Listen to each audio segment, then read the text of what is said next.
can delete the photo, but that's going to delete it everywhere. There is no hide from this memory, delete from this memory on the Mac. You're going to see in a moment when we go over to iOS, you have much more control over your memories. That sounds weird.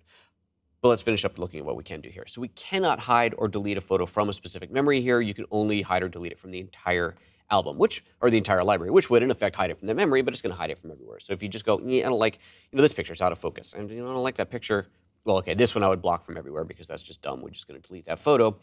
But if it was, I don't know, let's say I decide this black and white theme just doesn't fit in here, I want to get rid of it from here, I can't do that. That's not an option. But what I can do in here is still play a fun little slideshow. So let's say I love this. This is really pretty. Let's play a slideshow. So I click on play up here in the top right. And hey, look at that. It actually, so my concern, let me turn the volume down on this.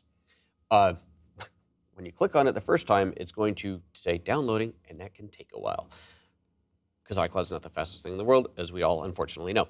I played this one earlier, so it downloaded them, so it has kept them, so bonus there. If you hit play on another one, and it may take a while, it shows up the downloading, 20 of 30 pictures or whatever it is, so just keep that in mind. Anyway, so once we hit play on here, we have a few options, not many. So you can choose your type of slideshow. Do you want a Ken Burns slideshow, an origami, and you can see a little preview here in the corner. Oh, you should be able to see a preview in the corner. There we go. The reflections one, sliding panels, vintage prints, classic magazine style. And then you can choose music. Go to the music, and you can choose from your iTunes library any music you have in there. Because remember, this is meant for personal use, so you can use any song you want. Or you've got your theme songs, and this is based off of the songs that are included in photos to be used with their specific themes. And you can choose any one of these. You can mix them up if you want to. And then you just go play slideshow. So let's do like vintage prints, and I click on play slideshow.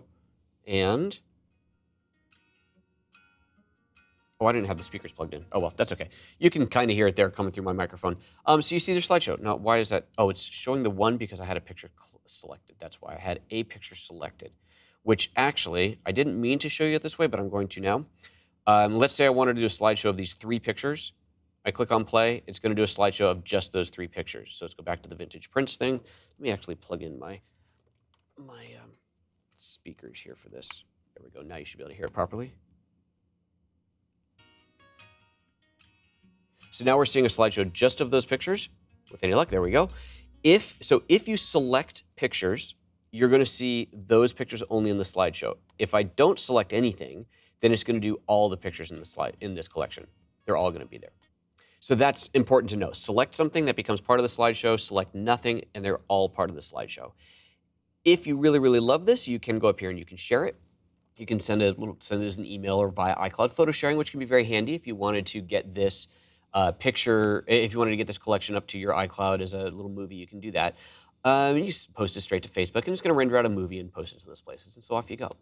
And that is, my friends, about all you can do on macOS, which is why, for the rest of the demo, we're going to grab the iPad, because it's much cooler here. So one of the things I realized, I don't think that we're going to get sound through here. I'm not actually sure. I totally forgot to check that before. I don't usually do sound stuff from here. We'll see what happens. You might hear it, you might not, but that's okay. So let's see any other comments in here before I move on. No other comments. Okay, so let's fire up photos on here and get out of this view and switch to that. There we go. So now we're looking at the iPad. On the iPad, we've got, if we go into not all photos, down at the bottom, there's the memories. We tap on memories, and here we have our same selection of memories. Let me actually back up a little bit. Looks like we were inside of that growing up one already. So there were the same memories that we just saw over on the desktop are showing up over here. So I tap on this growing up one. I want to look at this, and you'll notice in the bottom right corner of the main thumbnail there's a little play icon. So I can hit that, and it immediately starts to play my slideshow. Let's see if we're going to hear it. You don't hear it. Yeah, I was afraid of that. Sorry, guys. But I want to edit this. So, okay.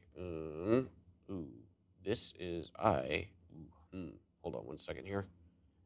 Hold on a second. I'm not getting the interface on the sharing thing. If this doesn't work, I'm going to turn on the top camera and we'll look at it that way. Because as soon as I go to play, it starts doing an AirPlay play. I tap on edit, and it is. You've just watched a 5-minute sample of a live training video. To see the rest of it, head to PhotoApps.Expert/live where you can purchase and download it, or sign up as a member. Members can stream any live training video as often as they like and have access to video tips and other exclusive member bonuses. To learn more about membership, head to PhotoApps.Expert/member.